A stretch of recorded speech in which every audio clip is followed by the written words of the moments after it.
Kembali lagi bersama saya, Siva Nabila. Pada kesempatan kali ini, saya akan membahas mengenai peluang pasar, ide bisnis, dan juga metode bisnis. Pertama, saya akan membahas mengenai peluang usaha. Peluang berarti kesempatan dan usaha berarti upaya untuk mencapai tujuan yang diinginkan dengan berbagai daya yang dimiliki.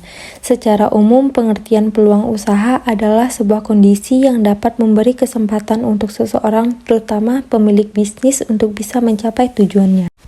Peluang bisnis memiliki 5 sumber. Yang pertama, latar belakang pendidikan. Yang kedua, memanfaatkan hobi dan juga keahlian. Yang ketiga, riset. Keempat, melihat fenomena terkini. Dan yang kelima, menjalin kerjasama dengan pihak lain. Kemudian materi yang kedua adalah ide bisnis. Ide bisnis adalah gambaran singkat dari tepat mengenai bisnis yang hendak didirikan atau dijalankan. Ide bisnis mencangkup keahlian atau keterampilan, pengalaman kerja, hobi, kesuksesan atau kegagalan orang lain, dan pengamatan. Keahlian atau keterampilan, misalnya seperti komputer yang kita miliki, maka kita akan mendapatkan beberapa ide bisnis seperti percetakan, rental komputer, dan juga desain grafis. Yang kedua, pengalaman. Dari pengalaman bekerja di coffee shop, kemudian kita membuka usaha sendiri seperti warung kopi ataupun kafe kopi. Kemudian pengamatan. Dengan mengamati perkembangan saat ini, kita melihat banyak pasangan rumah tangga yang berkarir sehingga mereka kekurangan waktu untuk mengurus rumah tangga. Dari hasil pengamatan tersebut memberi peluang untuk membuka bisnis, yaitu laundry. Yang terakhir ada hobi. Berawal dari hobi makan, maka kita akan mendapatkan beberapa ide bisnis seperti membuka bisnis roti atau kue, snack atau cemilan, gorengan, atau membuka warung rumah makan. Kemudian yang terakhir, bisnis metode kanvas. Bisnis metode kanvas atau biasa disebut dengan BMC merupakan sebuah strategi manajemen yang disusun untuk menjabarkan ide dan juga konsep sebuah bisnis ke bentuk visual. Di dalam metode bisnis kanvas terdapat 9 elemen pendukung. Yang pertama ada value proposition. Value proposition merupakan nilai jual produk atau jasa sehingga konsumen memilih perusahaan Anda. Meliputi mengapa konsumen memilih produk kita. Kedua, apa keunggulan produk yang ditawarkan. Yang kedua ada customer segment. Value proposition saling berkaitan erat dengan segmentasi konsumen Anda.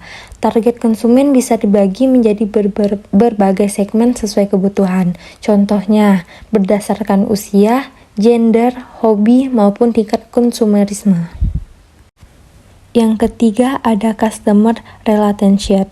Di dalam customer relationship, Anda dapat mengetahui cara apa yang paling efektif untuk berinteraksi dengan konsumen ataupun calon konsumen, seperti bagaimana membuat customer mau membeli produk. Yang kedua, bagaimana cara kita memastikan bahwa customer puas dengan produk yang digunakan. Kemudian yang keempat ada channel. Channel merupakan tempat pertemuan Anda dengan konsumen. Pertanyaan berikut dapat membantu untuk mengidentifikasi tempat mana yang ideal untuk bertemu. Yang kelima ada key activities. Key activities merupakan aktivitas bisnis yang dijalankan sehari-hari agar dapat mencapai value propositioning. Selanjutnya yang keenam ada key resources, meliputi sumber daya yang harus dimiliki untuk menjalankan bisnis, kemudian aset apa saja yang dibutuhkan agar bisnis dapat bersaing dengan bisnis yang sama. Yang ketujuh, key partners, meliputi siapa saja yang dapat mengerjakan kebutuhan perusahaan di luar key activities, kemudian meliputi supplier mana yang paling menguntungkan usaha. Kedelapan ada cost struktur.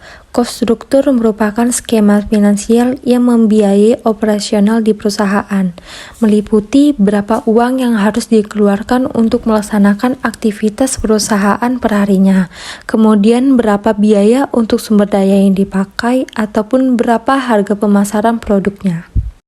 Dan yang terakhir ada revenue stream. Revenue stream merupakan sumber pendapatan perusahaan dari berbagai sumber seperti penghasilan, dividen, dan sebagainya.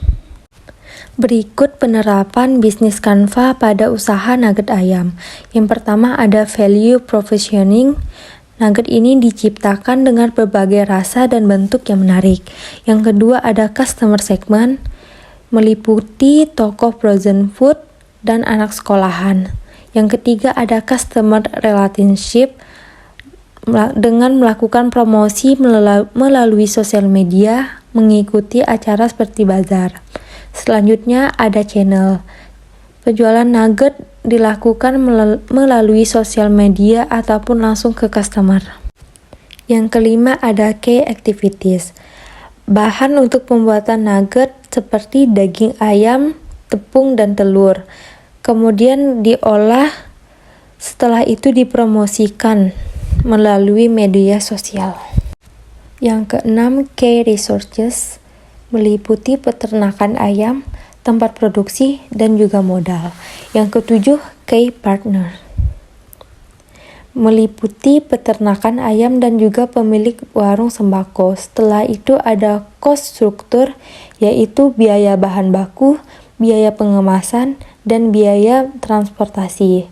Yang terakhir ada revenue stream, meliputi toko frozen food, usaha rumahan, dan juga sekolahan. Hanya itu